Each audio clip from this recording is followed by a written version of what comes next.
കഴിഞ്ഞൊരു 5 വർഷം എം പിയുടെ ഈ മണ്ഡലത്തിലെ ഒരു പ്രവർത്തനങ്ങളെ ഒന്ന് വിലയിരുത്താം. തീർച്ചയായിട്ടും വളരെ സംതൃപ്തിയോട് കൂടിയിട്ടാണ് ഞാൻ ആ ഒരു വിഷയത്തെ കാണുന്നത്. എന്തുകൊണ്ടെന്നാൽ ഞാൻ 2019 പാർലമെൻറ്റ് അംഗമായി തിരഞ്ഞെടുക്കപ്പെടുമ്പോൾ അന്ന് മുതൽ ആരംഭിച്ച പ്രവർത്തനങ്ങളാണ് നാളിതുവരെയും തുടർന്നുകൊണ്ടിരിക്കുന്നത്. ഇപ്പോഴും അത് തുടർന്നുകൊണ്ടിരിക്കുകയാണ്. സംസ്ഥാനത്തും കേന്ദ്രത്തിലും പ്രതിപക്ഷത്താണ് ഇന്ത്യൻ നാഷണൽ കോൺഗ്രസ് UDF എന്ന് എല്ലാവർക്കും അറിയാം. പക്ഷേ നാടിൻ്റെ പൊതുവായ കാര്യങ്ങളിൽ വളരെ ആത്മാർത്ഥതയോടുകൂടി പ്രവർത്തിച്ചപ്പോൾ ഒട്ടനവധി വികസന പ്രവർത്തനങ്ങൾ ആ നിലയിൽ തന്നെ നമുക്ക് കൊണ്ടുവരാൻ സാധിച്ചു എന്നുള്ള ഒരു ചാരിതാർത്ഥ്യം എനിക്കുണ്ട്.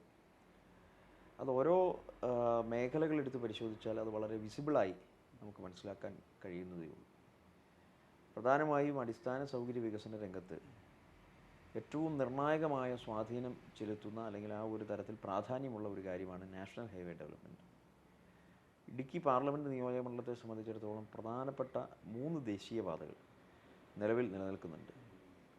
ഒന്ന് കൊച്ചിയിൽ നിന്നും ആരംഭിച്ച് ധനുഷ്കോടി വരെ പോകുന്ന നാഷണൽ ഹൈവേ 85. അതിൻ്റെ തുടക്കം കൊച്ചിയിലാണെങ്കിലും കേരളത്തിൽ അതിൻ്റെ 80% ഇടുക്കി പാർലമെൻറ്റ് നിയോജകമണ്ഡലത്തിലാണ്. മൂവാറ്റുപുഴ അസംബ്ലി നിയോജകമണ്ഡലത്തിലെ പെരുവമുഴി എന്ന് പറയുന്ന ഒരു സ്ഥലം തുടങ്ങിയാൽ അത് പിന്നെ അവസാനിക്കുന്നത് ശാന്തമ്പാറ പഞ്ചായത്തിൽ ബോഡിമെട്ടിലാണ്.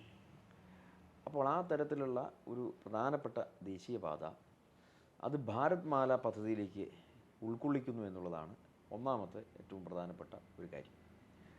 അത് ഭാരത് മാല പദ്ധതി എന്ന് പറഞ്ഞാൽ നമുക്ക് എല്ലാവർക്കും അറിയാവുന്നതുപോലെ ദേശീയ തലത്തിലുള്ള ഏറ്റവും പ്രധാനപ്പെട്ട നാഷണൽ ഹൈവേ ഡെവലപ്മെൻറ്റാണ്. 45 മീറ്റർ വീതിയിലേക്ക് ഒരു അലൈൻമെൻറ്റ് മാറുന്നു. അത് ഗ്രീൻ ഫീൽഡ് അലൈൻമെൻറ്റ്, എലിവേറ്റഡ്, അങ്ങനെ പല രീതിയിലുള്ള ഒരു എക്സ്പ്രസ് ഹൈവേ എന്നുള്ള തലത്തിൽ ദേശീയ തലത്തിൽ തന്നെ രാജ്യത്തെ കണക്ട് ചെയ്യുന്ന പ്രധാനപ്പെട്ട റോഡ് ശൃംഖലയാണ്. ആ ശൃംഖലയുടെ ഭാഗമായി കൊച്ചി ധനുഷ്കോടി മാറുകയാണ്. അതിൻ്റെ നടപടികൾ ഒരു വശത്ത് പുരോഗമിച്ചുകൊണ്ടിരിക്കുന്നു. അതിൻ്റെ അലൈൻമെൻറ്റ് ഫിക്സ് ചെയ്ത് വന്നു കഴിഞ്ഞപ്പോൾ ഇപ്പോൾ നിലനിൽക്കുന്ന ആ ഒരു നാഷണൽ ഹൈവേയുമായി യാതൊരു ബന്ധവുമില്ലാത്ത തരത്തിൽ പൂർണ്ണമായി മറ്റൊരു വഴി, കാരണം ഏകദേശം ഒരു 100 കിലോമീറ്ററോളം ലാഭം അവർ ഉണ്ടാക്കുന്ന തരത്തിൽ ഒരു നേർരേഖ പോലെ ആണ് അത് അവർ ഫിക്സ് ചെയ്തത്. 3 ഓപ്ഷൻസ് അവർ പരിഗണിച്ചു. അതിനകത്ത് ഏറ്റവും പ്രധാനപ്പെട്ട ഒരു ഓപ്ഷനായി അവർ പരിഗണിച്ചത് കൊച്ചിയിൽ നിന്നും ആരംഭിച്ച് അത് മൂവാറ്റുപുഴയുടെ ഔട്ടർ വഴിയായി തൊടുപുഴ നിയോജകമണ്ഡലത്തിൽ വണ്ണപ്പുറം വഴി അത് മറ്റേ ഹൈറേഞ്ച് ഭാഗത്തേക്ക് കടന്നു പോകുന്ന ഒരു നിലയിലാണ് അത് പരിഗണിച്ചിട്ടുള്ളത്. അപ്പോൾ അത് നെടുങ്കണ്ടം വഴി തമിഴ്നാട്ടിലേക്ക് തേനിയിലേക്ക് പോകുന്ന രീതിയിലാണ്. അപ്പം നിലവിലുള്ള ഒരു അലൈൻമെൻറ്റിൽ ഒരിടത്തും സ്പർശിക്കാതെ മുൻപോട്ട് പോകുന്നത് കൊണ്ട് പ്രധാനമായും നമ്മൾ ശ്രദ്ധിക്കേണ്ടതായിട്ടുള്ള 2-3 ഘടകങ്ങൾ അതിനകത്തുണ്ട്. ഒന്ന്, കൊച്ചി ധനുഷ്കോടി ദേശീയപാത എന്ന് പറഞ്ഞാൽ അതിൻ്റെ ഏറ്റവും പ്രധാനപ്പെട്ട ഒരു കേന്ദ്രം മൂന്നാറാണ്. മൂന്നാർ എന്നുള്ളത് ടൂറിസം കേന്ദ്രമാണ്. അന്താരാഷ്ട്ര പ്രശസ്തമായ ടൂറിസം കേന്ദ്രമായ മൂന്നാറിനെ ബന്ധിപ്പിച്ചുകൊണ്ട് തമിഴ്നാട്ടിൽ നിന്നും കൊച്ചിയിൽ നിന്നുമുള്ള ഒരു ആക്സസ് എന്നുള്ള ആ ഒരു പരിഗണനയിലായിരുന്നിരിക്കണം അന്ന് 1980കളിൽ ഈ നാഷണൽ ഹൈവേ പ്രഖ്യാപിക്കപ്പെട്ടിട്ടുള്ളത്.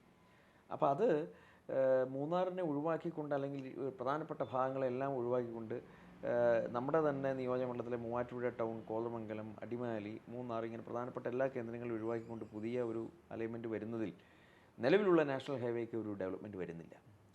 അപ്പോൾ അങ്ങനെ ഒരു കാര്യം വന്നപ്പോൾ ബഹുമാനപ്പെട്ട കേന്ദ്ര ഉപരിതല ഗതാഗത മന്ത്രിയുടെ അടുക്കൽ ഈ വിഷയം ചൂണ്ടിക്കാണിച്ച് അദ്ദേഹത്തിന് കത്ത് നൽകുകയും നേരിട്ട് കണ്ട് സംസാരിക്കുകയും ചെയ്തപ്പോൾ national highway authority of India തന്നെ നിലവിലുള്ള നാഷണൽ ഹൈവേ അത് 1250 കോടി രൂപ അനുവദിച്ചുകൊണ്ട് അത് വികസിപ്പിക്കുന്നതിന് വേണ്ടിയിട്ടുള്ളൊരു തീരുമാനമെടുത്തു.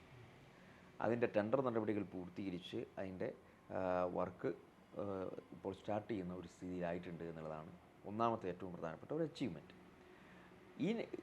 ഈ ഡെവലപ്മെൻറ്റ് വർക്കിൽ ഏറ്റവും വലിയ ഒരു ആശ്വാസകരമായ ഒരു കാര്യം കൂടി കൂട്ടിച്ചേർക്കുകയാണ്. എന്തുകൊണ്ടെന്നാൽ നേര്യമംഗലം വഴി സഞ്ചരിച്ചിട്ടുള്ള ആളുകൾക്കറിയാം, അവിടെ നിലനിൽക്കുന്ന ആ ഒരു പാലം, ഇപ്പം വിനോദസഞ്ചാരികൾ ഏറ്റവും കൂടുതൽ കടന്നു വരുന്നത് ആ വഴിയിലാണ്.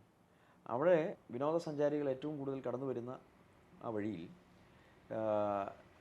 ആ നേര്യമംഗലം പാലം വളരെ നാരോ ബ്രിഡ്ജ് എന്നുള്ള നിലയിലാണ് നമുക്ക് കാണാൻ കഴിയുക. ഒരു വണ്ടി കടന്നു പോയാൽ അല്ലെങ്കിൽ ഒരു പ്രധാനപ്പെട്ട ഒരു വാഹനം, ഒരു ട്രക്ക്, ഒരു ബസ് കടന്നു പോയാൽ പിന്നെ സൈഡില്ല. മണിക്കൂറുകളോളം സഞ്ചാരികൾ അവിടെ കിടന്നു പോകുന്ന ഒരു സ്ഥിതിയുണ്ട്. ഞാൻ തന്നെ പലപ്പോഴും, അല്ലെങ്കിൽ ജനപ്രതിനിധികൾ ഉൾപ്പെടെ അത് ബാധകമാണ്.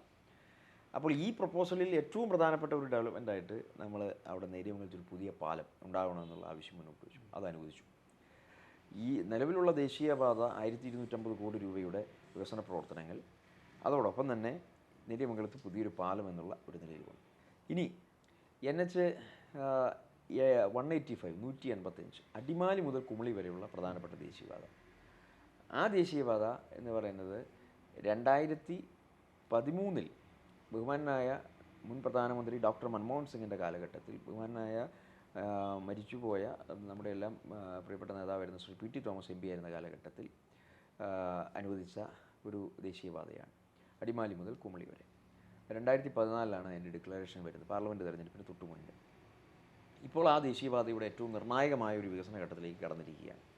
അതിലൊന്നാമത്തെ പ്രധാനപ്പെട്ട പദ്ധതി ചെറുതോണിയിൽ പുതിയൊരു പാലം നിർമ്മാണം പൂർത്തീകരിക്കപ്പെട്ടിരിക്കുന്നു. ചെറുതോണി പാലം എന്ന് നമ്മൾ പറയുമ്പോൾ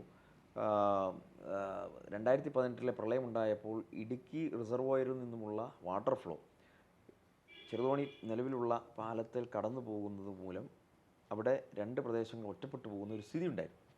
അപ്പോൾ ആ ഘട്ടത്തിൽ അതിൻ്റെ പ്രപ്പോസൽ സമർപ്പണവും മറ്റു കാര്യങ്ങളൊക്കെ ആരംഭിച്ചതാണ്. ഞാൻ MP ആയതിനു ശേഷം അക്കാര്യത്തിൽ കാണുമ്പോൾ ആ പദ്ധതി അവിടെ ഡ്രോപ്പ് ചെയ്ത് കിടക്കുന്ന ഒരു സ്ഥിതിയായിരുന്നു. അപ്പോൾ ഞാനത് പെട്ടെന്ന് തന്നെ അത് പുനരുജ്ജീവിപ്പിച്ചു. ഇപ്പോൾ അവിടെ പാലം പണി 2020 ഒക്ടോബർ 1 ആരംഭിച്ച് ഇപ്പോൾ അത് സമയബന്ധിതമായി പൂർത്തീകരിച്ച് മൂന്നാമത്തെ ദേശീയപാത NH 183 അത് കൊല്ലം ഡിണ്ടിഗൽ ദേശീയപാതയുടെ ഭാഗമാണ്, മുണ്ടക്കയം മുതൽ കുമളി വരെ. ആ റോഡും നമുക്ക് 18 മീറ്റർ വീതിയായി. ആ പ്രധാനപ്പെട്ട ദേശീയപാതയിൽ ഏറ്റവും പ്രധാനപ്പെട്ട ഒരു കാര്യമായി വണ്ടിപ്പെരിയാറിൽ ഒരു ബൈപ്പാസ് നമുക്ക് അനുവദിപ്പിക്കാൻ കഴിഞ്ഞിട്ടുണ്ട് എന്നുള്ളതാണ്. ആ ബൈപ്പാസും ഇതോടൊപ്പം തന്നെ പൂർത്തീകരിക്കപ്പെടുന്നു എന്നുള്ളതാണ് ആശ്വാസകരമായ ഒരു നടപടി. അതോടൊപ്പം CRF റോഡുകൾ, നമ്മളിപ്പം സെൻട്രൽ റോഡ് ഇൻഫ്രാസ്ട്രക്ചർ ഫണ്ട്, ശരിക്കും പറഞ്ഞാൽ 2018 മുൻ ഗവൺമെൻറ്റിൻ്റെ കാലഘട്ടത്തിൽ അവസാന ഘട്ടത്തിലാണ് പ്രളയമുണ്ടായത്. ആ പ്രളയത്തിൻ്റെ പശ്ചാത്തലത്തിൽ കേന്ദ്ര സർക്കാർ സംസ്ഥാനത്തിന് കൂടുതൽ അലോട്ട്മെൻറ്റ് നൽകി എന്നാണ് പറയപ്പെടുന്നത്. Central road fund, infrastructure fund. അങ്ങനെ വന്നപ്പോൾ 10 വർഷത്തേക്കുള്ള ഫണ്ട് നേരത്തെ ഈ പ്രളയത്തിൻ്റെ പശ്ചാത്തലത്തിൽ അനുവദിച്ചുകൊണ്ട് ഇനി കൂടുതൽ തുകയ്ക്കുള്ള സാധ്യത കേരളത്തിനില്ല എന്നാണ് കേന്ദ്ര സർക്കാർ പറയുന്നത്. അത് തന്നെ സൂചിപ്പിക്കുന്നത് കേരളത്തിനാകെ 7 പ്രൊജക്റ്റ് അനുവദിച്ചുള്ളൂ. ആ 7ൽ ഒരു പദ്ധതിയായി നമുക്കത് അനുവദിപ്പിക്കാൻ കഴിഞ്ഞു എന്നുള്ളതാണ്. അപ്പോൾ നാഷണൽ ഹൈവേ വികസനവുമായി ബന്ധപ്പെട്ട് ഇങ്ങനെ പ്രധാനപ്പെട്ട പദ്ധതികൾ നമുക്ക് ഏറ്റെടുപ്പിക്കാനും അതിൻ്റെയൊക്കെ ചിലത് തുടങ്ങി വയ്ക്കാനും ചിലത് അതിൻ്റെ ലാൻഡ് അക്വിസിഷൻ പ്രൊസീജിയറിൽ എത്തിപ്പിക്കാനും CRIFൻ്റെ ഗണത്തിൽ ഉൾപ്പെടുത്തിക്കൊണ്ട് 3 പ്രധാനപ്പെട്ട പദ്ധതികൾ നമുക്ക് അനുവദിപ്പിക്കാനും അതിൻ്റെ നിർമ്മാണ പ്രവർത്തനങ്ങൾ ആരംഭിക്കുന്ന ഘട്ടത്തിൽ എത്തി നിൽക്കുകയാണ്. അപ്പോൾ ഈ ഒരു തരത്തിലുള്ള അടിസ്ഥാന സൗകര്യ വികസനം നാഷണൽ ഹൈവേയുമായി ബന്ധപ്പെട്ട് നമുക്ക് ചെയ്തു തീർക്കാൻ അല്ലെങ്കിൽ ആ ഒരു തരത്തിലേക്ക് എത്തിക്കുവാൻ കഴിഞ്ഞു എന്നുള്ളതാണ്. അപ്പോൾ അങ്ങനെ പരിഗണിക്കപ്പെടുന്ന ഒരു പ്രധാനപ്പെട്ട റോഡാണ് ഉടുമ്പന്നൂരിൽ നിന്ന്, തൊടുപുഴ കോൺസ്റ്റിറ്റ്യുവൻസിയിലുള്ള ഉടുമ്പന്നൂരിൽ നിന്നും ഇടുക്കി അസംബ്ലി കോൺസ്റ്റിറ്റ്യുവൻസിയിലുള്ള മണിയാറൻകുടിയിലേക്ക് പോകുന്ന ഒരു പ്രധാനപ്പെട്ട ഒരു പാതയുണ്ട്. അപ്പോൾ ആ വഴി 19 കിലോമീറ്ററോളം വരും. കാട്ടിലൂടെയാണ് പോകുന്നത്. ആ വഴിയുടെ ഏറ്റവും വലിയ പ്രാധാന്യം എന്തെന്ന് ചോദിച്ചാൽ 2018 പ്രളയം ഉണ്ടായപ്പോൾ ഈ ജില്ല പൂർണ്ണമായി ഒറ്റപ്പെട്ട് കിടക്കുകയായിരുന്നു. ഹൈറേഞ്ചിൽ നിന്നും ലോ റേഞ്ചിലേക്ക് വരാൻ പറ്റത്തില്ല. ഹൈറേഞ്ചിൽ തന്നെയാണെങ്കിൽ ഒരു സ്ഥലത്തു നിന്നും വേറൊരു സ്ഥലത്തേക്ക് പോകാൻ പറ്റില്ല. അപ്പോൾ ജില്ലാ ആസ്ഥാനം പൈനാവാണ്, ചെറുതോണിയാണ്. അപ്പോൾ ഈ പൈനാവുമായി ബന്ധപ്പെടാൻ യാതൊരു മാർഗ്ഗവുമില്ല. ഒരു ഘട്ടത്തിൽ മാധ്യമപ്രവർത്തകർ ഉൾപ്പെടെ അന്ന് പ്രളയത്തിൻ്റെ സമയത്ത് അവിടെ അകപ്പെട്ടു പോയതിന് ശേഷം തമിഴ്നാട്ടിലൂടെയാണ് തിരുവനന്തപുരത്തേക്ക് കടന്നുപോയത്. അങ്ങനെയൊക്കെയുള്ള ഒരു വലിയൊരു സാഹചര്യം അവിടെ ഉണ്ടായിരുന്നു. അപ്പോൾ അന്ന് കാലഘട്ടത്തിൽ പോലും യാതൊരു തരത്തിലുള്ള ഒരു ഒരു ഒരു ഉലച്ചിൽ സംഭവിക്കാത്ത, തകർക്കപ്പെടാത്ത ഒരു റോഡാണ് ഈ ഉടുമ്പന്നൂർ മണിയാറൻകുടി റോഡ്. കാട്ടിലൂടെയാണ് അത് കടന്നു വരുന്നത്. പക്ഷേ അത് റോഡ് എന്നുള്ള നിലയിൽ 6 മീറ്റർ വീതി അവിടെയുണ്ട്. അല്ലറ ചില്ലറ വർക്കുകൾ പഞ്ചായത്തിൻ്റെ ഭാഗത്തു നിന്നും ഒക്കെ തന്നെ ഇടയിൽ നടത്തിയിട്ടുണ്ട്. MLA ഫണ്ട് ബഹുമാനപ്പെട്ട ശ്രീ റോഷി അഗസ്റ്റിൻ, അദ്ദേഹം MLA ആയിരുന്ന സമയത്ത്, അല്ലെങ്കിൽ അദ്ദേഹത്തിൻ്റെ കോൺസ്റ്റിറ്റ്യുവൻസി ആണ് അതിൻ്റെ പകുതിയിലധികം ഭാഗം. അവിടെ അദ്ദേഹത്തിൻ്റെ MLA ഫണ്ട് ഉപയോഗിച്ചുകൊണ്ട് കുറച്ച് വർക്കൊക്കെ ഇടയ്ക്കിടയിൽ. പക്ഷേ ഒരു മുഴുനീള സ്ട്രക്ചർ, ഒരു റോഡ് എന്നുള്ള ആ ഒരു സ്വപ്നം വളരെ വിദൂരമായി നിൽക്കുകയായിരുന്നു. അപ്പോൾ ഞാൻ MP ആയതിനു ശേഷം ആദ്യമേ തന്നെ PMGSY ശുപാർശ ചെയ്ത റോഡ് ഇതാണ്. അതിന് നമുക്ക് അന്തിമ അനുമതി ലഭിച്ചു. ഈ PMGSY പദ്ധതി ജില്ലയെ സംബന്ധിച്ചിടത്തോളം വലിയൊരു അനുഗ്രഹമാണ്. നമുക്ക് 142 കിലോമീറ്ററോളം നമുക്ക് പുതിയ റോഡുകൾ ഏറ്റെടുക്കാൻ സാധിച്ചു. അതിൽ ഏറ്റവും പ്രധാനപ്പെട്ട ഒരു റോഡായി ഇടുക്കിയുടെ ഒരു ചിരകാല സ്വപ്നം എന്ന് വേണമെങ്കിൽ പറയാൻ പറ്റുന്ന ഈ ഉടുമ്പന്നൂർ മണിയാറൻകുടി റോഡ് നമുക്ക് ഉൾപ്പെടുത്തി അതിൻ്റെ ഒരു നിർമ്മാണം ഏറ്റെടുപ്പിക്കുന്ന തരത്തിലേക്ക് കാര്യങ്ങൾ വന്നു എന്നുള്ളത് ആശ്വാസകരമായ ഒരു നടപടിയാണ്. പിന്നീട് വികസന കാര്യങ്ങളിൽ ചൂണ്ടിക്കാണിക്കാനുള്ളത് ഇടുക്കി ജില്ലയിൽ ഒരു 100 ബെഡ് ESI ആശുപത്രി, കേരളത്തിനാകെ ഒരെണ്ണം മാത്രമാണ് അനുവദിച്ചത്, അത് ഇടുക്കി ജില്ലയിലാണ്. അത് നമുക്ക് കട്ടപ്പനയിൽ അത് ആരംഭിക്കുന്നതിന് വേണ്ടിയിട്ടുള്ള എല്ലാ സജ്ജീകരണങ്ങളും പൂർത്തീകരിച്ചു കൊണ്ടിരിക്കുകയാണ്. അതോടൊപ്പം തന്നെ തുറുവഴിയിൽ ഒരു കേന്ദ്രീയ വിദ്യാലയം, അതിന് അന്തിമ അനുമതി ലഭിക്കുന്നതിന് വേണ്ടിയിട്ടുള്ള അവസാനത്തെ ഒരു സ്റ്റേജിലെത്തി നിൽക്കുകയാണ്. കേന്ദ്രീയ വിദ്യാലയം ഉടനെ തന്നെ അത് അനുവദിക്കുന്ന ഒരു സാഹചര്യത്തിലേക്ക് തൊടുപുഴയിൽ വരുന്ന ഒരു തരത്തിലേക്ക് കാര്യങ്ങൾ വരികയാണ്. മൂവാറ്റുപുഴയിലും കോതമംഗലത്തും 2 ബൈപ്പാസുകൾ, മൂവാറ്റുപുഴ ബൈപ്പാസ്, കോതമംഗലം ബൈപ്പാസ് 994 കാലഘട്ടത്തിൽ ബൗണ്ടറി ഫിക്സ് ചെയ്ത 2 പ്രധാനപ്പെട്ട ബൈപ്പാസുകളായിരുന്നു. ഇന്ന് വരെ അത് പിന്നീട് അതിനപ്പുറത്തേക്ക് പോകാൻ സാധിച്ചിട്ടില്ല. ഇടയ്ക്ക് ഒരു പ്രാവശ്യം DPR തയ്യാറാക്കി വന്നപ്പോൾ അത് പിന്നീട് ഡ്രോപ്പ് ചെയ്യുന്ന ഒരു സ്ഥിതിയാണ് ഉണ്ടായത്. അപ്പോൾ അത് സംബന്ധിച്ച് MP അതിന് ശേഷം കാര്യങ്ങൾ തിരക്കിയപ്പോൾ ലാൻഡ് അക്വിസിഷനാണ് പ്രശ്നം. വലിയ ഹ്യൂജ് എമൗണ്ട് ലാൻഡ് അക്വിസിഷന് വേണ്ടി വരും. അപ്പോൾ അത് പരിഹരിക്കുന്നതിന് വേണ്ടി 50% പൈസ സംസ്ഥാന ഗവൺമെൻറ് സഹകരിച്ചാൽ നൽകാമെന്ന് NHAI, national highway authority of India, അന്ന് സൂചിപ്പിക്കുകയുണ്ടായി. അത് സംബന്ധിച്ച് ഫയൽ വർക്കുമായി മുന്നോട്ട് പോയി. പക്ഷേ അത് നമുക്ക് എത്തിക്കാൻ കഴിഞ്ഞില്ല. സംസ്ഥാന ഗവൺമെൻറ് 50% പണം തരുന്ന ഒരു കമ്മിറ്റ്മെൻറ്റ് പ്രകടിപ്പിക്കാത്തത് മൂലം അതങ്ങനെ അബാൻഡനായി പോകുന്ന ഒരു സ്ഥിതിയിലേക്ക് വന്നപ്പോൾ ഞാൻ തന്നെ ബഹുമാനപ്പെട്ട മന്ത്രി ശ്രീ നിതിൻ ഗഡ്കരിയോട് സൂചിപ്പിച്ചതിൻ്റെ അതിൻ്റെ ഒരു അവസ്ഥ പറഞ്ഞ് അവസാനം അതിൻ്റെ 45 മീറ്റർ ആയിരുന്നു ശുപാർശ ചെയ്യപ്പെട്ടതെങ്കിൽ അതൊരു 30 മീറ്ററാക്കി കുറച്ചുകൊണ്ട് മൂവാറ്റുപുഴയിലും കോതമംഗലത്തും ബൈപ്പാസ് പ്രോജക്റ്റ് ഏറ്റെടുക്കാവുന്ന ഒരു തരത്തിലേക്ക് കാര്യങ്ങളുണ്ട്. DPR വർക്ക് പുരോഗമിച്ചുകൊണ്ടിരിക്കുകയാണ്. ഇതിനിടയിൽ നമുക്കതിൻ്റെ അന്തിമ അനുമതി ലഭിച്ചു. 2000 കോടി രൂപ ഈ 2 പദ്ധതികൾക്കും വേണ്ടി അനുവദിക്കപ്പെട്ടിട്ടുണ്ട്. പിന്നീട് ഏറ്റവും പ്രധാനപ്പെട്ട ഒരു വികസന കാര്യമായി നമുക്ക് ഈ ജില്ലയുമായി ബന്ധിപ്പിച്ച് പറയാനുള്ളത് റെയിൽവേ കണക്ടിവിറ്റി എന്നുള്ള തരത്തിൽ അങ്കമാലി ശബരി പാത. കഴിഞ്ഞ യൂണിയൻ ബഡ്ജറ്റിൽ 100 കോടി രൂപ അങ്കമാലി ശബരി പാതയ്ക്ക് വേണ്ടി വകയിരുത്തുകയുണ്ടായി. അതിനുവേണ്ടി ശക്തമായ സമ്മർദ്ദം കേരളത്തിലെ MPമാർ ഞങ്ങളെല്ലാവരും ഒറ്റക്കെട്ടായി നടത്തിയിട്ടുണ്ട്. അതിനൊടുവിലാണ് കഴിഞ്ഞ ബഡ്ജറ്റിൽ 100 കോടി രൂപ അനുവദിച്ചത്. ആ 100 കോടി രൂപ അനുവദിച്ച് അത് ആശ്വാസകരമാകുന്ന സ്ഥിതിയിലേക്ക് പോയപ്പോഴാണ് കേന്ദ്ര സർക്കാർ ചെങ്ങന്നൂർ മുതൽ പമ്പ വരെ പുതിയ ഒരു റെയിൽവേ ലൈൻ, അത് ഒരു ഓൾട്ടർനേറ്റീവായി ഒരു സജഷൻ അവരുടെ മുൻപിലുണ്ട് എന്നുള്ള തരത്തിലേക്ക്. ഇനിയിപ്പോൾ അത് വേണോ ഇത് വേണോ എന്നൊക്കെയുള്ള ആ ഒരു ചർച്ചയൊക്കെ അവിടെ നടക്കുന്നുണ്ട്. ബഹുമാനപ്പെട്ട കേന്ദ്ര റെയിൽവേ മന്ത്രി ശ്രീ അശ്വിനി വൈഷ്ണവ് ഈ കാര്യത്തിൽ ഒരു ഒരു ആശ്വാസകരമായ ഒരു നടപടി സ്വീകരിക്കുമെന്ന് കരുതിയെടുത്ത് ഇങ്ങനെയൊരു ഇത് വന്നപ്പോൾ സംസ്ഥാന സർക്കാർ പറയട്ടെ ഏതിനാണ് പ്രയോറിറ്റി എന്നുള്ള ഒരു നിലയിലേക്ക് കാര്യങ്ങൾ മാറി. അപ്പോൾ സംസ്ഥാന സർക്കാരും കേന്ദ്ര സർക്കാരും ഒരുമിച്ച് നിന്നെങ്കിൽ മാത്രമേ അങ്കമാലി ശബരി റെയിൽവേ അത് യാഥാർത്ഥ്യമാവൂ എന്നുള്ള സ്ഥിതിയിൽ നിൽക്കുകയാണ്. അപ്പോൾ അതുകൊണ്ട് MP എന്നുള്ള നിലയിൽ ഞാൻ ഉൾപ്പെടെ കേരളത്തിലെ മുഴുവൻ ആളുകളും, ഞങ്ങൾ കഴിഞ്ഞ പാർലമെൻറ്റ് സമ്മേളനത്തിൻ്റെ കാലഘട്ടത്തിൽ എൻ്റെ നേതൃത്വത്തിൽ മുഴുവൻ MPമാരും ഇറസ്പെക്റ്റീവ് ഓഫ് പാർട്ടി, നമ്മൾ കോൺഗ്രസ് എന്നോ UDF എന്നോ LDF എന്നോ ഇല്ല, രാജ്യസഭയിൽ LDFൻ്റെ MPമാർ ധാരാളമുണ്ട്, ലോക്സഭയിൽ മുഴുവൻ 2 പേരെ ഒഴിച്ച് ബാക്കി മുഴുവൻ UDF ആണ്. അപ്പോൾ പക്ഷേ പാർട്ടി വ്യത്യാസമില്ലാതെ കേരളത്തിലെ 29 MPമാരും ഒന്നു ചേർന്ന് കേന്ദ്രമന്ത്രിക്ക് നിവേദനം സമർപ്പിക്കുകയുണ്ടായി. ഇത് ഈ അങ്കമാലി ശബരിക്ക് തന്നെ പ്രയോറിറ്റി കൊടുക്കണം.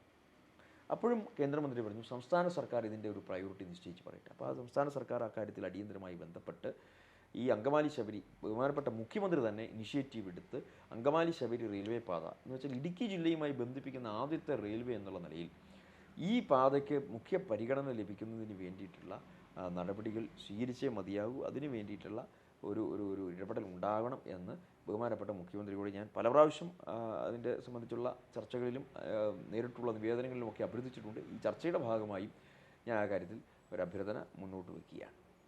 പിന്നീട് നമ്മുടെ വികസന കാര്യങ്ങളിൽ നമ്മൾ പ്രധാനമായും ശ്രദ്ധ കേന്ദ്രീകരിക്കേണ്ട മേഖല ഇപ്പോൾ കാർഷിക മേഖലയുമായി ബന്ധപ്പെട്ടും തൊഴിലാളി മേഖലയുമായി ബന്ധപ്പെട്ടും ആദിവാസി മേഖലയുമായി ബന്ധപ്പെട്ടും ഇടുക്കിയുടെ ഒരു പ്രത്യേകമായ ഭൂപ്രദേശങ്ങളുമായി ബന്ധിപ്പിച്ചുകൊണ്ട് പല വിഷയങ്ങൾ നിലനിൽക്കുന്നുണ്ട്. അതിൽ ഒന്നൊന്നായി ഓരോ മേഖലയിലും ഇടപെട്ട കാര്യങ്ങൾ കൂടി സൂചിപ്പിക്കാൻ ഞാൻ ആഗ്രഹിക്കുകയാണ്.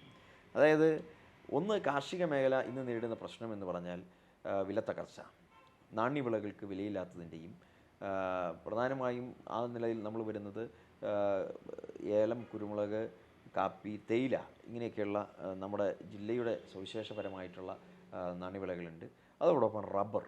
അപ്പോൾ ഇങ്ങനെ ഈ കാർഷിക വിളകൾ സംബന്ധിച്ചുള്ള ഒരു പ്രധാനപ്പെട്ട പ്രശ്നം, ഇവയ്ക്ക് താങ്ങുവില ഏർപ്പെടുത്തണം എന്നുള്ളത് നിരന്തരമായി പാർലമെൻറ്റിൽ ഉന്നയിച്ചുകൊണ്ടിരിക്കുന്ന ഒരു വിഷയമാണ്. അവിടെയാണ് നമ്മൾ മനസ്സിലാക്കേണ്ടത് CACP ലിസ്റ്റിൽ commission for agricultural cost and price എന്നുള്ള ആ ഒരു CACP ലിസ്റ്റിൽ ഉൾപ്പെട്ടെങ്കിൽ മാത്രമേ വാണിജ്യ ഉൽപ്പന്നങ്ങൾ, ഇവയെല്ലാം വാണിജ്യ ഉൽപ്പന്നങ്ങളായി പരിഗണിക്കുന്നവയാണ്, ഈ വാണിജ്യ ഉൽപ്പന്നങ്ങൾക്ക് കാർഷിക വിളയുടെ പരിഗണന കിട്ടണമെങ്കിൽ ഈ CACP ലിസ്റ്റിൽ ഉൾപ്പെടണം. CACP ലിസ്റ്റിൽ ഉൾപ്പെടുത്തണമെങ്കിൽ അത് സംബന്ധിച്ചുള്ള പ്രഥമ പരിഗണന ഭക്ഷ്യോൽപ്പന്നങ്ങളാകണം എന്നുള്ളതാണ്. പക്ഷേ ഭക്ഷ്യോൽപ്പന്നങ്ങൾക്ക് അപ്പുറത്ത് ഈ പറഞ്ഞതുപോലെ കാർഷിക ഉൽപ്പന്നങ്ങളായി പരിഗണിക്കപ്പെടേണ്ട സാഹചര്യങ്ങൾ, കാരണം ഇത് കൃഷിക്കാരൻ ഉൽപ്പാദിപ്പിക്കുന്നതാണ്. ഭക്ഷ്യോൽപ്പന്നങ്ങൾ അല്ലെങ്കിൽ കൃഷിക്കാരൻ കൃഷി ചെയ്ത് ഉൽപ്പാദിപ്പിക്കുന്ന ഇതാണ്, ധാന്യവിളകൾ മാത്രമല്ല. അപ്പോൾ അങ്ങനെ വരുമ്പോൾ അതിന് കാർഷിക വിളകളായി തന്നെ പരിഗണിക്കണമെന്നുള്ളതാണ് നമ്മുടെ ആവശ്യം. രാജ്യത്ത് തന്നെ ഇപ്പം ജൂട്ട്, കോട്ടൺ, ടുബാക്കോ പ്രൊഡക്ട്സ്, ഇതൊക്കെ ഈ പറഞ്ഞതുപോലെ CACP ലിസ്റ്റിൽ ഉൾക്കൊള്ളിച്ചിട്ടുണ്ട്. ഷുഗർ കെയിൻ, ഇതൊക്കെ പിന്നെ ഭക്ഷ്യോൽപ്പന്നങ്ങളല്ല എങ്കിലും ഈ പറഞ്ഞതുപോലെ അത് CACP ലിസ്റ്റിൽ ഓരോ സാഹചര്യത്തിനനുസരിച്ച് സമ്മർദ്ദങ്ങൾ കൂടി വന്നപ്പോൾ കേന്ദ്ര സർക്കാർ ഉൾപ്പെടുത്തിയിട്ടുണ്ട്. അവയ്ക്ക് കാർഷിക വിളകളുടെ പരിഗണന ലഭിച്ചുകൊണ്ട് അവയ്ക്ക് താങ്ങുവില ഏർപ്പെടുത്തിയ ചരിത്രവുമുണ്ട്. ആ ഒരു നിലയിലേക്ക് റബ്ബറിനാണെങ്കിലും ഏലത്തിനാണെങ്കിലും കുരുമുളകിനാണെങ്കിലും തേയിലയ്ക്കാണെങ്കിലും താങ്ങുവില ഏർപ്പെടുത്തണം എന്നുള്ള ആവശ്യം ശക്തമായി പല പ്രാവശ്യം പാർലമെൻറ്റിൽ ഉന്നയിക്കാൻ എനിക്ക് സാധിച്ചിട്ടുണ്ട്. ഞാൻ അതുമായി സംബന്ധിച്ചുള്ള പല രീതിയിലുള്ള ഇടപെടലുകൾ നടത്തിയിട്ടുണ്ട്. പ്രൈവറ്റ് മെമ്പർ ബില്ല് ഈ കാര്യത്തിൽ സമർപ്പിച്ചിട്ടുണ്ട്. ഇവയ്ക്ക് MSP മിനിമം സപ്പോർട്ട് പ്രൈസ് ഈ നാണ്യവിളകൾക്ക് ലഭിക്കുന്നതിന് വേണ്ടിയിട്ടുള്ള നടപടികൾ ഉണ്ടാകണം. അതിന് നിയമഭേദഗതി ആവശ്യപ്പെട്ടുകൊണ്ട് അല്ലെങ്കിൽ ശ്രദ്ധ ക്ഷണിക്കാൻ വേണ്ടിയിട്ടുള്ള പ്രൈവറ്റ് മെമ്പർ ബില്ല് ഉൾപ്പെടെ സമർപ്പിച്ചിട്ടുണ്ട്. പിന്നീട് ഈ തൊഴിലാളി മേഖല എന്ന് പറയുമ്പോൾ ഈ തൊഴിലാളികളുടെ പ്രശ്നങ്ങൾ എന്ന് പറഞ്ഞാൽ അത് വളരെ പ്രയാസമുള്ള ഒരു കാര്യമാണ്. പ്രത്യേകിച്ചും തേയിലത്തോട്ടങ്ങളിൽ അധിവസിക്കുന്ന തൊഴിലാളികൾ, അവരുടെ അടിസ്ഥാന സൗകര്യ പ്രശ്നങ്ങൾ. പ്ലാന്റേഷൻ ലേബേഴ്സ് ആക്ട് നിലവിൽ നിൽക്കുന്ന ഒരു സ്ഥിതിയായിരുന്നു. ഇപ്പോൾ ലേബർ ലോസ് അമെൻഡ് ചെയ്ത് 4 പ്രധാനപ്പെട്ട ലേബർ കോഡാക്കി മാറ്റിയെങ്കിലും ഈ പറയുന്നത് പോലെ അതിൻ്റെ ഒരു ഇംപ്ലിമെൻറ്റേഷനിൽ തൊഴിലാളി ലയങ്ങൾ, പ്രത്യേകിച്ചും പീരുമേട് മേഖലയിലേക്കൊക്കെ പോയി കഴിയുമ്പോൾ തൊഴിലാളികളുടെ ആവാസ കേന്ദ്രങ്ങളൊക്കെ വളരെ ശോചനീയ അവസ്ഥയിലാണ്. വർഷങ്ങൾക്ക് 100 വർഷം പഴക്കമുള്ള ലയങ്ങളും അവർക്ക് യാതൊരു അടിസ്ഥാന സൗകര്യങ്ങളില്ല. വലിയ ദുഃഖകരമായിട്ടുള്ള ഒരു സാഹചര്യം നിലനിൽക്കുന്നുണ്ട്. അപ്പോൾ ടീ ബോർഡ് വഴി ഒരു തേയില നമ്മൾ പറയുന്നത് പോലെ തേയില തൊഴിലാളികളുടെ ആവാസ വ്യവസ്ഥ സംരക്ഷിക്കുന്നതിന് വേണ്ടി പ്രത്യേകമായ പാക്കേജ് ആവശ്യപ്പെട്ടുകൊണ്ട് കേന്ദ്ര സർക്കാരിന് നിരന്തരമായി ഇടപെടൽ നടത്തിയിട്ടുണ്ട്. പാർലമെൻറ്റിൽ തന്നെ ആ വിഷയം ഉന്നയിച്ച് നിൽക്കുകയാണ്. ഈ അവസാനത്തെ ഒരു ശ്രമം എന്നുള്ള നിലയിൽ ടീ ബോർഡ് വഴിയായി അതിൻ്റെ ശ്രമങ്ങൾ ഇപ്പോഴും തുടർന്നുകൊണ്ടിരിക്കുകയാണ്. അതോടൊപ്പം തന്നെ നമ്മൾ ശ്രദ്ധിക്കേണ്ട ഒരു വിഷയമാണ് ആദിവാസി മേഖല. ഈ ആദിവാസികൾ അധിവസിക്കുന്ന ഭൂപ്രദേശങ്ങൾ, അവരുടെ വിദ്യാഭ്യാസം, അവരുടെ ഹെൽത്ത് സംബന്ധമായിട്ടുള്ള ആരോഗ്യപരമായിട്ടുള്ള ആവശ്യങ്ങൾ പരിഹരിക്കുന്നതിന് വേണ്ടിയുള്ള അടിസ്ഥാന സൗകര്യങ്ങൾ, ഈ കാര്യത്തിലൊക്കെ നമ്മൾ കൃത്യമായ ഇടപെടലുകൾ ഓരോ സമയത്ത് നടത്തിയില്ല എങ്കിൽ അവരുടേതായ ഒരുപാട് പ്രശ്നങ്ങളുണ്ട്. ഇപ്പോൾ ആദിവാസി മേഖല എന്ന് പറഞ്ഞാൽ ഇടുക്കി ജില്ലയിൽ ഏതാണ്ട് നല്ലൊരു ശതമാനം ആദിവാസി വിഭാഗങ്ങൾ താമസിക്കുന്ന, നമ്മുടെ സഹോദരങ്ങൾ താമസിക്കുന്ന മേഖലകളുണ്ട്. അതോടൊപ്പം തന്നെ പിന്നെ കുട്ടമ്പുഴ പഞ്ചായത്ത്, എറണാകുളം ജില്ലയിലെ കുട്ടമ്പുഴ പഞ്ചായത്ത്, മുമ്പ് ഇടുക്കി ജില്ലയുടെ ഭാഗമായിരുന്നു, ഇപ്പോൾ കുട്ടമ്പുഴ പഞ്ചായത്ത്, അവരുടെ ആ മേഖലകളിലും ആദിവാസി ഗോത്രവിഭാഗങ്ങൾ അധിവസിക്കുന്ന ഭൂപ്രദേശങ്ങളുണ്ട്. അപ്പോൾ അവയുടെ അടിസ്ഥാന സൗകര്യ വികസനത്തിന് വേണ്ടി പ്രധാനപ്പെട്ട എല്ലാ കാര്യങ്ങളിലും സർക്കാരിൻ്റെ ശ്രദ്ധ ക്ഷണിച്ചുകൊണ്ട് 2-3 ഘടകങ്ങൾ നമ്മൾ പ്രത്യേകമായി ശ്രദ്ധിക്കുകയുണ്ടായി. ഒന്ന്, ഈ പ്രദേശങ്ങളിലെല്ലാം മൊബൈൽ റേഞ്ച്, ഇപ്പോൾ ഒരു പാർലമെൻറ്റ് അംഗം എന്നുള്ള നിലയ്ക്ക് എന്നെ സംബന്ധിച്ച് ഒരു പ്രധാനപ്പെട്ട ഒരു വിഷയമാണ്.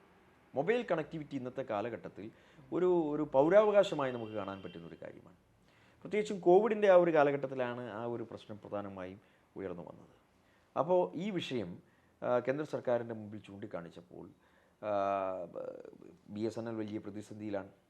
കമ്പനി തന്നെ അടച്ചുപൂട്ടാൻ പോയ ഒരു ഘട്ടമുണ്ടായിരുന്നു. അതിൽ നിന്ന് ഒരു ആശ്വാസ പാക്കേജ് അടുത്തിടയ്ക്ക് പ്രഖ്യാപിച്ചാണ് BSNL പിടിച്ചിരിക്കുന്നത്. അപ്പോൾ BSNLൻ്റെ ഒരു മൊബൈൽ കണക്ടിവിറ്റി കൂട്ടുന്നതിന് വേണ്ടി, മൊബൈൽ റേഞ്ച് എല്ലായിടത്തും എത്തിക്കുന്നതിന് വേണ്ടിയിട്ടുള്ള ശ്രമങ്ങൾ സർക്കാരിൻ്റെ ശ്രദ്ധയിൽപ്പെടുത്തിയപ്പോൾ അവിടെ നമുക്ക് കിട്ടിയ ഒരു അനുഗ്രഹം യൂണിവേഴ്സൽ സർവീസ് ഒബ്ലിഗേഷൻ ഫണ്ട് എന്ന് പറയുന്ന പ്രത്യേകമായ ഒരു ഫണ്ട് സംവിധാനം നിലനിൽക്കുന്നുണ്ട്. അത് യൂട്ടിലൈസ് ചെയ്യപ്പെട്ടിട്ടുള്ള കേരളത്തിൽ എന്നാൽ ഇന്ത്യയിൽ തന്നെ അത് വലിയ കാര്യമായി യൂട്ടിലൈസ് ചെയ്യപ്പെട്ടിട്ടുള്ളത്.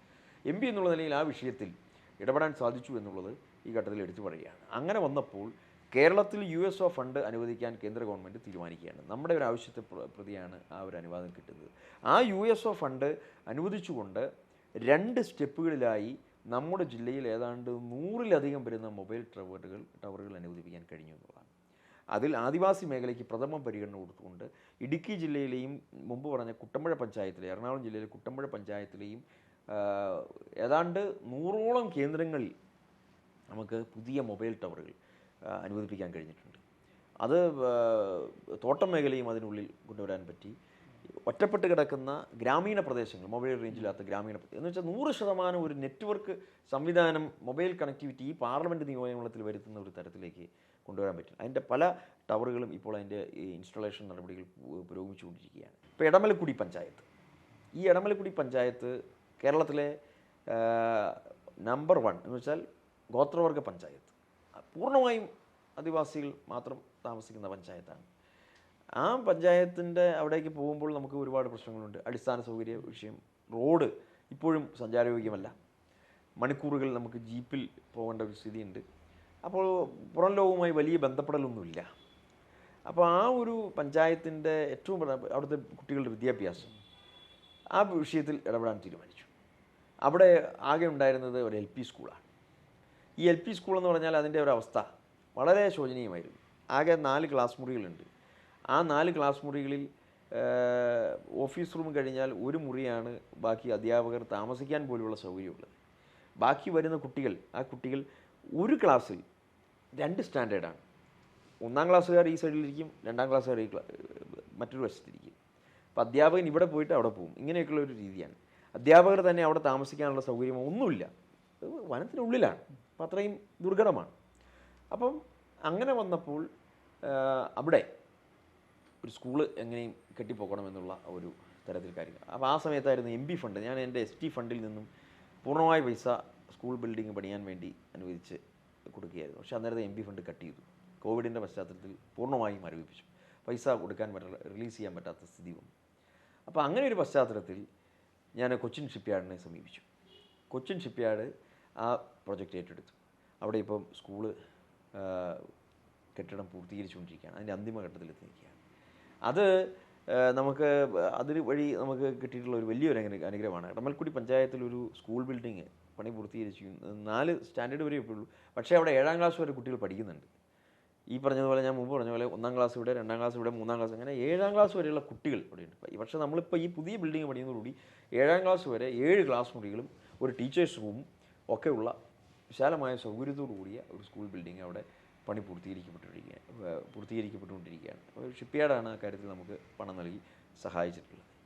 അപ്പം അങ്ങനെ അടിസ്ഥാന സൗകര്യങ്ങളിൽ ഈ ആദിവാസി മേഖലകളുടെ പല പല വിഷയങ്ങളിലും ഇടപെടാൻ കഴിഞ്ഞിട്ടുണ്ട്. മെഡിക്കൽ ക്യാമ്പുകൾ സംഘടിപ്പിക്കാൻ സാധിച്ചിട്ടുണ്ട്. അപ്പം അങ്ങനെ പ്രധാനപ്പെട്ട എല്ലാ മേഖലകളെയും ടച്ച് ചെയ്തുകൊണ്ടുള്ള വികസന പദ്ധതികളാണ് നമ്മൾ പ്രധാനമായും ഉദ്ദേശിച്ചത്. പ്രധാനമന്ത്രി ജൻവികാസ് കാര്യക്രം, ഇപ്പോൾ കേന്ദ്ര സർക്കാരിൻ്റെ ഭാഗത്തു നിന്നും നമുക്ക് ലഭിക്കുന്ന പല സ്കീമുകളുണ്ട്. ആ സ്കീമുകൾ നമുക്ക് യൂട്ടിലൈസ് ചെയ്യുക എന്നുള്ളതാണ്.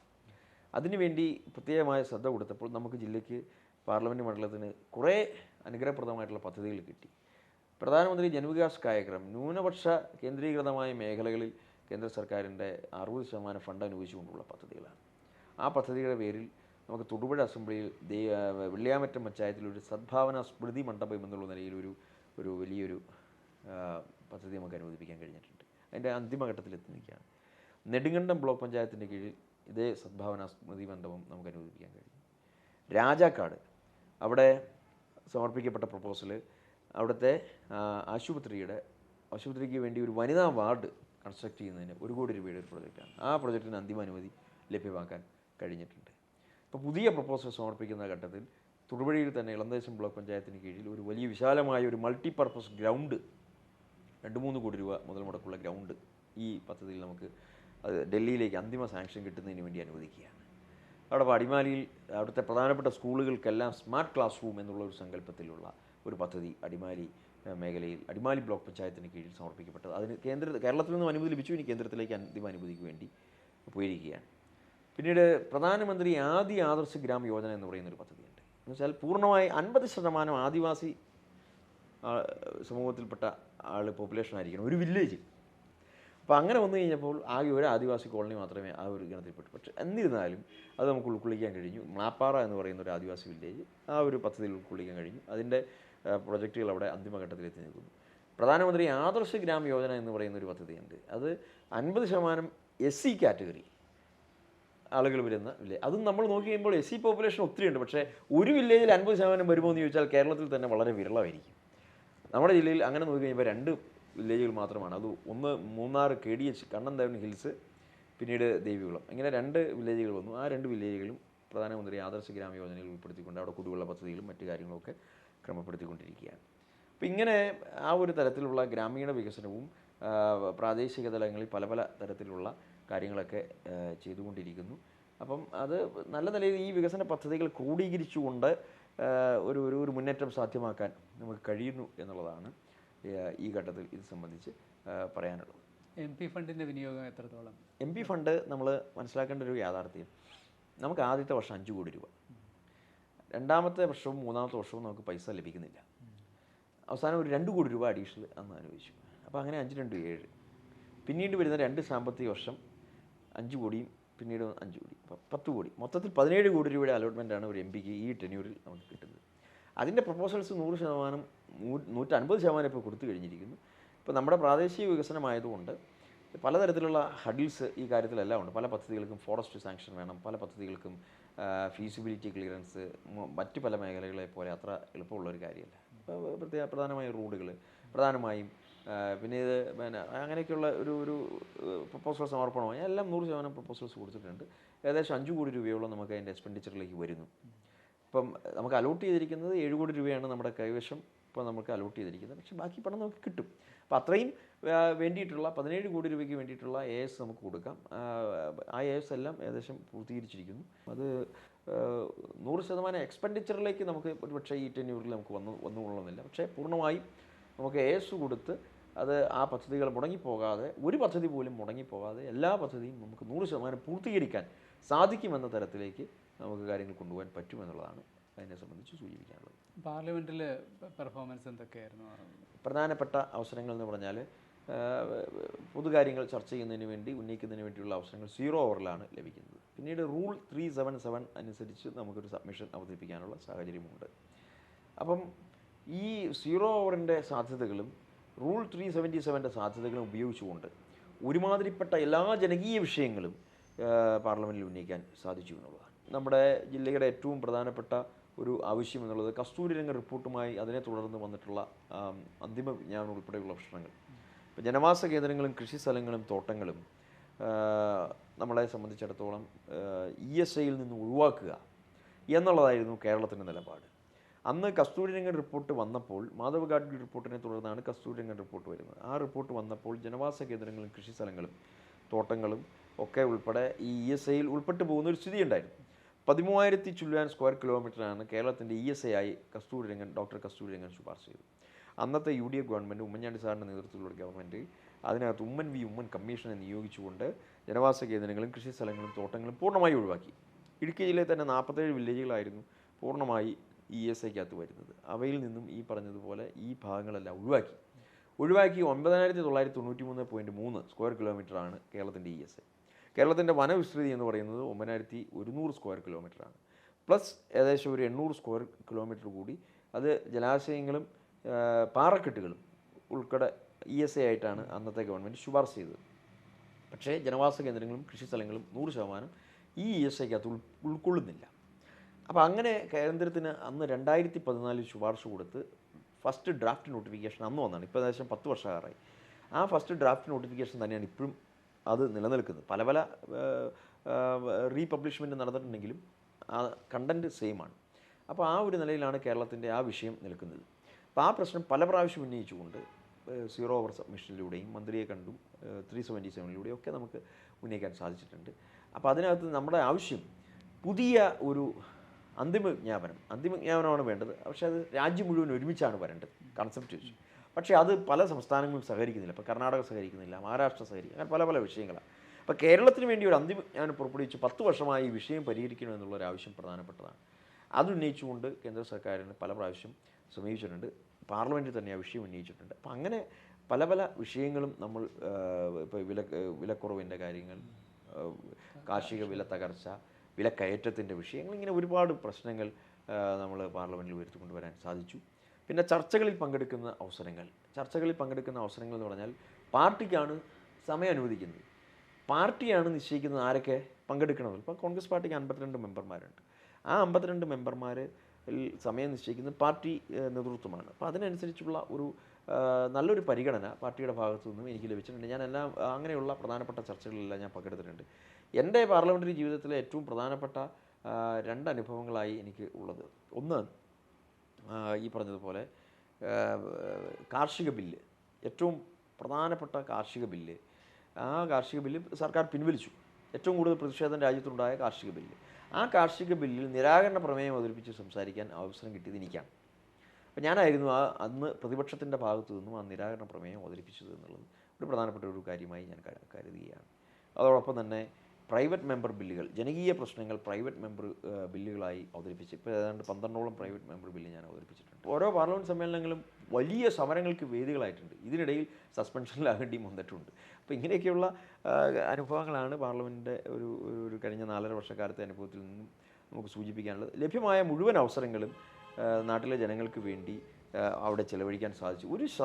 എന്നെ സംബന്ധിച്ചിടത്തോളം ഞാനൊരു 24 മണിക്കൂർ രാഷ്ട്രീയക്കാരനാണ്. അത് മുമ്പും അങ്ങനെ തന്നെയായിരുന്നു. ജനപ്രതിനിധിയായതിനു ശേഷവും ആ ഒരു തരത്തിൽ തന്നെ നാട്ടിലെ ജനങ്ങൾക്ക് വേണ്ടി ഓരോ കൊച്ചു കൊച്ചു കാര്യങ്ങളിൽ ഉൾപ്പെടെ ഇടപെട്ടുകൊണ്ട് മുൻപോട്ട് പോകാൻ, ഇപ്പോൾ പൊതുവായ വിഷയങ്ങളിൽ ഉൾപ്പെടെ ഗവൺമെൻറ്റിൻ്റെ ശ്രദ്ധയിലേക്ക് കൊണ്ടുവരാനൊക്കെ തന്നെ ഞാൻ സമയം ചെലവഴിച്ച് തന്നെയാണ് പോയിട്ടുള്ളത്. ഒരു പ്രധാനപ്പെട്ട വിഷയം കൂടി, ഈ മണ്ഡലത്തിൽ ഡാമുകളുടെ സുരക്ഷ ഒരു പ്രധാനപ്പെട്ട ഘടകമാണ്. അതിൽ എന്ത് ചെയ്യാൻ പറ്റും? ഞാൻ ആ വിഷയത്തിൽ ഇപ്പോൾ സുപ്രീം കോടതിയിൽ ഈ മുല്ലപ്പെരിയാർ ഡാമിൻ്റെ പ്രശ്നം ഉയർത്തിക്കൊണ്ടുവന്ന ആ ഒരു ഘട്ടം, ഞാൻ ആ കേസിൽ കക്ഷിയായിരുന്നു. ഈ നാട്ടിലെ ജനങ്ങളുടെ ആശങ്ക സുപ്രീം കോടതിയെ അറിയിച്ച്, അപ്പോൾ സുപ്രീം കോടതി 2-3 കാര്യങ്ങൾ, ഇപ്പോൾ മുല്ലപ്പെരിയാർ ഡാമുമായി ബന്ധപ്പെട്ട് ജോയിൻ്റ് ഇൻസ്പെക്ഷൻ, അത് കൃത്യമായ മോണിറ്ററിങ് പറഞ്ഞതുപോലെ സുപ്രീം കോടതിയുടെ ഭാഗത്തു നിന്നുള്ള ഇൻ്ററിം ഓർഡറിൻ്റെ ഭാഗമായി ലഭ്യമാക്കിയത് ആ കേസിലൂടെയാണ്. ശ്രീ ജോസഫ് അദ്ദേഹമായിരുന്നു ഹർജിക്കാരൻ. ഞാൻ ആ കേസിൽ കക്ഷിയായിരുന്നു. നമ്മുടെ നിയോജകമണ്ഡലത്തിൻ്റെ ഈ നാടിൻ്റെ ആശങ്ക അവിടെ പങ്കുവയ്ക്കുകയുണ്ടായി. അപ്പോൾ അതിൻ്റെ ഇൻ്റർവ്യൂ ഓർഡറിൽ നമുക്ക് 2-3 കാര്യങ്ങൾ. ഒന്ന്, ജോയിൻ്റ് ഇൻസ്പെക്ഷൻ കൃത്യമാക്കുക. ഷട്ടർ മാനേജ്മെൻറ്റ് ഓരോ മഴക്കാലത്ത്, ഇപ്പോൾ ഇപ്പോഴത്തെ ഇന്നത്തെ മഴക്കാലത്ത് ഇതൊരു വിഷയമായി അങ്ങനെ കാണാത്തത് മഴ കുറവായതുകൊണ്ടാണ്. മഴ കൂടുതലായി വന്നു കഴിഞ്ഞാൽ മുല്ലപ്പെരിയാർ എന്നും ഒരു പ്രശ്നം തന്നെയാണ്. മുല്ലപ്പെരിയാറിലെ ഷട്ടർ മാനേജ്മെൻറ്റ് തമിഴ്നാടിന് ഇഷ്ടമുള്ള സമയത്ത് പൊക്കുന്നു, അവരിഷ്ടമുള്ള സമയത്ത് അടയ്ക്കുന്നു എന്നുള്ളൊരു സ്ഥിതിയായിരുന്നു. പക്ഷേ അതിൽ നിന്നും ഒരു വ്യത്യാസം സുപ്രീം കോടതിയുടെ ഭാഗത്തു നിന്ന്, ആ ഇൻ്റർവ്യൂ ഓർഡറിൻ്റെ ഭാഗത്ത് നിന്ന് കൂടി കൊണ്ടുവരാൻ നമുക്ക് ഷട്ടർ മാനേജ്മെൻറ്റ് ജനങ്ങളെ ബുദ്ധിമുട്ടിക്കാത്ത തരത്തിൽ ഷട്ടർ ഉയർത്തുന്നത് എപ്പോൾ, ഷട്ടർ താഴ്ത്തുന്നത് എപ്പോൾ, അങ്ങനെയൊക്കെയുള്ള കാര്യങ്ങൾ അത് ഇൻ്റർവ്യൂ ഓർഡറിൻ്റെ ഭാഗമാക്കി കൊണ്ടുവരാൻ, ഡാം സുരക്ഷയെ സംബന്ധിച്ച് ജോയിൻറ്റ് മാനേജ്മെൻറ്റ് ജോയിൻറ്റ് ഇൻസ്പെക്ഷൻ, ഇങ്ങനെയൊക്കെയുള്ള കാര്യങ്ങൾ. പിന്നെ അവിടെ മുല്ലപ്പെരിയാറിൽ ഒരു ഓഫീസ് അതിൻ്റെ ഭാഗമായി സ്ഥിരമായി പ്രവർത്തിപ്പിക്കണമെന്നുള്ള ആ ഒരു കർശന നിർദ്ദേശം, ഇതൊക്കെ സുപ്രീം കോടതിയുടെ ഭാഗത്തു നിന്ന് ആ കേസിൻ്റെ ഭാഗമായിട്ടാണ്. ആ കേസിൽ കക്ഷി ചേരാൻ സാധിച്ചത് ഞാൻ ഈ ഘട്ടത്തിൽ ഓർക്കുകയാണ്. അതേ തുടർന്ന് ഇപ്പോഴും ആ ഒരു ആശങ്ക വിട്ടൊഴിയാതെ നിൽക്കുന്നുണ്ട്. കാരണം മുല്ലപ്പെരിയാർ എന്നൊരു പ്രശ്നമാണ്. അതിൽ പ്രതീക്ഷയർപ്പിക്കുന്ന ഒരു കാര്യം, ഡാം സേഫ്റ്റി ബില്ല് കേന്ദ്ര സർക്കാർ പാസ്സാക്കി, അതിൻ്റെ ഒരു ഇംപ്ലിമെൻറ്റേഷനിലേക്ക് പോകണമെന്നുള്ളതാണ് എനിക്ക് സൂചിപ്പിക്കാനുള്ളത്. ഡാം സേഫ്റ്റി ബില്ല് ഒരു ഡാമും എത്ര മാൻമെയ്ഡ് കൺസ്ട്രക്ഷൻസ് സുരക്ഷിതമാണ് എന്ന് പറഞ്ഞാൽ, ഡാം എന്നല്ല ഏത് ബിൽഡിംഗ് ആണെങ്കിൽ പോലും, ഇപ്പോൾ പാർലമെൻറ്റ് തന്നെ നമ്മൾ മാറ്റിയല്ലോ. എന്താണ് പാർലമെൻറ്റ് മാറ്റാനുള്ള കാരണം? പഴയതാണ് എന്ന് പറഞ്ഞുകൊണ്ടാണ്. അപ്പോൾ പഴയ സാധനങ്ങൾ എന്ത് തന്നെയാണെങ്കിലും പഴയത് തന്നെയാണ്. അപ്പോൾ അതുകൊണ്ട് ഒരു പുതിയ ഡാമിൻ്റെ സുരക്ഷിതത്വം ഇല്ല എന്നുള്ളതാണ് അവിടുത്തെ ആശങ്ക എന്ന് പറയുന്നത് എപ്പോഴും അവിടെ തന്നെയുണ്ട്. അപ്പോൾ പഴയത് എത്ര സുരക്ഷിതമാണെന്ന് പറഞ്ഞാലും ആശങ്ക അവിടെ തന്നെയുണ്ട്. ഒരു ആശങ്ക ഉള്ള ഒരു വിഷയമാണ് ഈ മുല്ലപ്പെരിയാർ. അത് പാർലമെൻറ്റിൽ തന്നെ വളരെ വൈകാരികമായ വിഷയം ഉയർത്തിക്കൊണ്ടുവരാൻ എനിക്ക് സാധിച്ചിട്ടുണ്ട്. ഡാം സേഫ്റ്റി ബില്ലിൽ ആ വിഷയത്തിൽ ഞാൻ സംസാരിച്ചിട്ടുണ്ട്. അപ്പോൾ അങ്ങനെയൊക്കെയുള്ള ഒരു ഇടപെടൽ നടത്തിയിട്ടുണ്ട്. ഏതായാലും അടിയന്തരമായി സർക്കാർ ഇക്കാര്യത്തിൽ അവധാനതയോടുകൂടി കേന്ദ്ര സർക്കാരും കേരള ഗവൺമെൻറ് ഈ വിഷയത്തിൽ ഇടപെട്ടുകൊണ്ട് മുല്ലപ്പെരിയാർ പ്രശ്നം ശാശ്വതമായി പരിഹരിക്കേണ്ടതാണ്. ഒരു പുതിയ ഡാം വെച്ചു എന്നുകൊണ്ട് ഒന്നും നഷ്ടവും സംഭവിക്കാൻ, വെള്ളത്തിൻ്റെ ആശങ്കയാണെങ്കിൽ ആ ആശങ്ക പരിഹരിക്കാനുള്ള എല്ലാ സംവിധാനമുണ്ട്. അതിൻ്റെ ബൈലാറ്ററൽ ഡിസ്കഷൻ തമിഴ്നാടുമായി കേരള ഗവൺമെൻറ് നടത്തണം. ഇനി ആ ഒരു തരത്തിൽ പരിഹരിക്കപ്പെടുന്നില്ല എങ്കിൽ കേന്ദ്ര ഗവൺമെൻറ്റിൻ്റെ പുതിയ ഡാം സേഫ്റ്റി ബില്ല് പാസ്സായതിൻ്റെ അന്തരീക്ഷത്തിൽ കേന്ദ്ര സർക്കാരിന് ഇടപെടാൻ വലിയ അവസരങ്ങളുണ്ട്. ആ അവസരങ്ങൾ ഉപയോഗപ്പെടുത്തിക്കൊണ്ട് അത് പരിഹരിക്കണമെന്നുള്ളതാണ് എൻ്റെ നിലപാട്. എല്ലാവർക്കും അറിയാവുന്നതുപോലെ ഇടുക്കിയിൽ എവിടെ പോയാലും വനാതിർത്തിയുള്ള ഏത് പ്രദേശത്ത് പോയാലും കാട്ടാനയുടെ, ഇപ്പം ഇന്ന് രാവിലെ ഞാനും കൂടി വരുമ്പോൾ കുറച്ച് വൈകിയത്, നമ്മുടെ ഇവിടെ ഈ തൊടുപുഴ അസംബ്ലി കോൺസ്റ്റിറ്റ്യുവൻസിയുടെ ഭാഗമായിട്ടുള്ള മുള്ളരിങ്ങാട് പ്രദേശത്ത് അവിടെ സ്ഥിരമായി കാട്ടാന ശല്യം പെരുകുന്നു എന്നുള്ളതാണ്. രാത്രികാലങ്ങളിൽ അവിടെ മുഴുവൻ കാട്ടാനയാണ്. അപ്പോൾ അങ്ങനെ വന്നു കഴിയുമ്പോൾ അവിടെ പോലും കാട്ടാനയുടെ നിരന്തരമായ സാന്നിധ്യം, അത് പരിഹരിക്കുന്നതിന് വേണ്ടിയിട്ടുള്ള പരിശ്രമങ്ങൾ ഇങ്ങനെ തുടർന്ന് പോരേണ്ടി വന്നിട്ടുണ്ട്. പെട്ടിമുടി ദുരന്തം മൂന്നാറിൽ അന്ന് ഏതാണ്ട് 80 ആളുകൾ മരണപ്പെട്ടു. അപ്പോൾ ആ ഒരു സാഹചര്യത്തിൽ ചെറുപ്പക്കാരുടെ ഒരു ഡിസാസ്റ്റർ മാനേജ്മെൻറ്റ് ടീം നമ്മൾ കോൺസ്റ്റിറ്റ്യൂട്ട് ചെയ്യേണ്ടത് വലിയ പിന്തുണയാണ് ആ കാലഘട്ടത്തിൽ നമുക്ക് ലഭിച്ചത്. അപ്പോൾ അങ്ങനെയുള്ള സാഹചര്യങ്ങളെ ഫേസ് ചെയ്യുന്നതിന് വേണ്ടി ഒരു ദുരന്ത നിവാരണ സേന ചെറുപ്പക്കാരുടെ, അത് ഇറസ്പെക്റ്റീവ് ഓഫ് പാർട്ടിയൊന്നുമല്ല, അല്ലാതെ ആളുകളുടെ ഒരു പിന്തുണയോടുകൂടി അത് കോൺസ്റ്റിറ്റ്യൂട്ട് ചെയ്ത് മുമ്പോട്ട് പോകാൻ സാധിച്ചു. അതുതന്നെ പിന്നീട് കോവിഡിൻ്റെ കാലഘട്ടത്തിൽ നമുക്ക് കോവിഡിൻ്റെ ഒരു ഇമ്മീഡിയറ്റ് റെസ്പോൺസ് ടീമാക്കി അവരുടെ പ്രവർത്തനങ്ങളെ ആ ഒരു തലത്തിൽ നമുക്ക് കൊണ്ടുപോകാൻ, സൗജന്യ ആംബുലൻസ് സർവീസ്, മെഡിക്കൽ എയ്ഡ് കൊടുക്കുന്ന രീതിയിൽ അതുപോലെയൊക്കെയുള്ള പ്രവർത്തനങ്ങളുമായും ബന്ധപ്പെട്ട് നിൽക്കാൻ അന്ന് സാധിച്ചിട്ടുണ്ടായി. അതോടൊപ്പം തന്നെ പ്രധാനമായും വിദ്യാഭ്യാസ മേഖലയിൽ ഒരു ജനറലായിട്ടുള്ള ഒരു ഇടപെടൽ നടത്താൻ ഞാൻ നല്ല രീതിയിൽ ശ്രമിച്ചിട്ടുണ്ട്. അതിനുവേണ്ടി റെജുനുവേറ്റിംഗ് ഇടുക്കി സോഷ്യലി ആൻഡ് എഡ്യൂക്കേഷണലി എന്നുള്ള ഒരു പദ്ധതി, റൈസ് എന്നൊരു പദ്ധതി തയ്യാറാക്കി 5 വർഷവും തുടർച്ചയായി ആ പദ്ധതിയുടെ ഭാഗമായിട്ടുള്ള പ്രോഗ്രാമുകൾ നടത്താറുണ്ട്. SSLC +2 കുട്ടികൾക്ക് എല്ലാ വിഷയങ്ങൾക്കും A+ മാർക്ക് കിട്ടിയ മുഴുവൻ കുട്ടികളെയും എല്ലാ വർഷവും ആദരിച്ചു പോരുന്നുണ്ട്. സൗജന്യമായി ഒരു സിവിൽ സർവീസ് പരിശീലനം കഴിഞ്ഞ 1.5 വർഷക്കാലമായി നമ്മൾ നടത്തിക്കൊണ്ടിരിക്കുകയാണ്. അത് സ്കൂൾ തലത്തിൽ നിന്നും അതിൻ്റെ രജിസ്ട്രേഷൻ എടുത്ത് ഡൽഹിയിലുള്ള ALS ഗ്രൂപ്പുമായി ജോയിൻ ചെയ്തുള്ള ഒരു പദ്ധതിയാണ്. സൗജന്യ നിരക്കിൽ ഓൺലൈൻ കോച്ചിങ്ങാണ് നടന്നുകൊണ്ടിരിക്കുന്നത്. കായിക മേഖലയ്ക്ക് ഏറ്റവും സാധ്യതയുള്ള ഒരു ജില്ലയാണ്. ടൂറിസം മേഖല ഏറ്റവും സാധ്യതയുള്ള ഒരു ജില്ലയാണ്. അപ്പോൾ കായിക മേഖലയ്ക്ക് വേണ്ടി നമ്മൾ പ്രത്യേകമായി കായിക താരങ്ങളെ സംബന്ധിച്ചിട്ട് ഒരുപാട് കായിക താരങ്ങളെ നമുക്ക് പ്രോത്സാഹിപ്പിക്കാനുണ്ട്. കാരണം സാഹചര്യങ്ങളില്ലാത്തതിൻ്റെ പേരിൽ അവരുടെ പെർഫോമൻസ് നമ്മൾ കാണാതെ പോകുന്നുണ്ട്. ഇടുക്കി എന്ന് പറഞ്ഞാൽ ആ ഒരു പാരമ്പര്യത്തിലാണ്. അപ്പോൾ നല്ല അടിസ്ഥാന ഇവിടെ ഇടുക്കിയിൽ ഒരു ഹൈ ഓൾട്ടിറ്റ്യൂഡ് ട്രെയിനിങ് സെൻറ്റർ അത് മൂന്നാർ കേന്ദ്രീകരിച്ച് വരണം എന്നുള്ളൊരു താല്പര്യത്തിലാണ് ഞാൻ നിൽക്കുന്നത്. കാരണം പണ്ട് സായിയുടെ സ്പോർട്സ് അതോറിറ്റി ഓഫ് ഇന്ത്യയുടെ ഒരു പ്രപ്പോസൽ മൂന്നാറിലുണ്ടായിരുന്നു, പക്ഷേ അത് ഡ്രോപ്പ് ചെയ്തു പോയി. അത് ഉൾപ്പെടെ പുനരുജ്ജീവിപ്പിക്കണം എന്നുള്ള ആവശ്യം കേന്ദ്ര സർക്കാരിന് മുന്നിൽ നമ്മൾ ആവശ്യപ്പെട്ടു. പക്ഷേ അതിൻ്റേതായ രീതിയിലുള്ള ഫണ്ട് അലോക്കേഷൻ കാര്യങ്ങളും നമുക്ക് കിട്ടിയിട്ടില്ല. അപ്പോൾ ആ ഒരു നിലയിൽ കായിക വികസനത്തിന് നല്ല പ്രാധാന്യം കൊടുക്കണം എന്നുള്ളൊരു അപ്പോൾ ഏതായാലും ആ ഒരു തരത്തിൽ കുട്ടികളെ പ്രോത്സാഹിപ്പിക്കുന്നതിന് വേണ്ടി ഫുട്ബോൾ കോച്ചിങ് ക്യാമ്പ് അവധി കാലഘട്ടങ്ങളിലൊക്കെ സംഘടിപ്പിക്കാൻ, അത് എല്ലാ മേഖലയിലും സംഘടിപ്പിക്കാനൊക്കെ ശ്രമിച്ചിട്ടുണ്ട്. അത് സാധ്യമായിട്ടുണ്ട്. അപ്പോൾ അങ്ങനെ ഒരു നിരന്തരമായ ഇടപെടൽ പല മേഖലകളിൽ നമുക്ക് ചെയ്തു തീർക്കാൻ കഴിഞ്ഞിട്ടുണ്ട് എന്നുള്ളതാണ് പ്രധാനമായും സൂചിപ്പിക്കാനുള്ളത്. ടൂറിസം വികസനവുമായി ബന്ധപ്പെട്ട് നമ്മൾ പലതരത്തിലുള്ള, ഇപ്പോൾ ടൂറിസം മേഖല എന്ന് പറഞ്ഞാൽ ഇടുക്കി മുഴുവനായി ഒരു ടൂറിസം മേഖലയാണ്. അതിനകത്ത് ഏറ്റവും പ്രധാനപ്പെട്ട 2 പ്രോജക്റ്റുകൾ എനിക്ക് ഇനിഷ്യേറ്റീവ് ചെയ്യാൻ സാധിച്ചിട്ടുണ്ട്. അതിൻ്റെ ഇടപെടലുമായിട്ട് നിൽക്കുകയാണ്. പർവ്വതമാല എന്ന് പറയുന്ന കേന്ദ്ര സർക്കാരിൻ്റെ പ്രോജക്റ്റ് ഉണ്ട്. അത് റോപ്പ് വേ കണക്ടിവിറ്റിയാണ് ഉദ്ദേശിക്കുന്നത്. അപ്പോൾ ഈ ഇടുക്കിയിൽ ഏറ്റവും പ്രധാനപ്പെട്ട ഒരു ടൂറിസം കേന്ദ്രമാണ് കാൽവരി മൗണ്ട് ഇടുക്കി റിസർവോയർ. അപ്പോൾ കാൽവരി മൗണ്ട് എന്ന് പറയുന്ന പ്രദേശത്തു നിന്നും ഇടുക്കി റിസർവോയറിലേക്കൊരു റോപ്പ് വേ സംവിധാനം, ആ റോപ്പ് വേ സംവിധാനത്തിനുള്ള DPR ഇപ്പോൾ കേന്ദ്ര സർക്കാരിൻ്റെ മുന്നിൽ സമർപ്പിക്കപ്പെട്ടിരിക്കുകയാണ്. അന്തിമ അനുമതിക്ക് വേണ്ടി കാത്തിരിക്കുകയാണ്. മൂന്നാറിലും ഇതേപോലെ തന്നെ ഒരു DPR സമർപ്പിച്ചിട്ടുണ്ട്, വട്ടവട മൂന്നാർ കേന്ദ്രീകരിച്ചുകൊണ്ട്. അപ്പോൾ ഇങ്ങനെ ടൂറിസം വികസന രംഗത്ത് ശ്രദ്ധേയമായ ഇടപെടൽ നടത്താൻ വേണ്ടി നമുക്ക് കഴിഞ്ഞിട്ടുണ്ട്. പ്രാദേശിക ടൂറിസം വികസിപ്പിക്കാനുള്ള പദ്ധതികളും തീർച്ചയായിട്ടും അത് പ്രാദേശിക രംഗത്ത് ഇപ്പോൾ ഞാൻ പ്രധാനമായുമുള്ള പ്രാദേശിക ടൂറിസം കേന്ദ്രങ്ങൾ അതിന് വേണ്ടിയിട്ടുള്ള ചെറുതായിട്ടുള്ള ഒരു ചെറിയൊരു ഇടപെടൽ നടത്തി. ചിലയിടത്തൊക്കെ വനവകുപ്പിൻ്റെ ഒരു അതുപോലെ ചിലയിടത്ത് പഞ്ചായത്തിൻ്റെ ഒരു കൈത്താങ്ങ്, ഇങ്ങനെയൊക്കെയുള്ള സാഹചര്യങ്ങളുണ്ട്. അതൊക്കെ പരിഗണിച്ചുകൊണ്ടുള്ള ഒരു സമ്പൂർണ്ണമായ ഒരു ടൂറിസം വികസന പാക്കേജ് പ്രാദേശിക തലത്തിൽ MP എന്നുള്ള നിലയിൽ ഒരു ഇനിഷ്യേറ്റീവായി ഏറ്റെടുത്തുകൊണ്ട് മുൻപോട്ട് പോകുന്നുണ്ട്.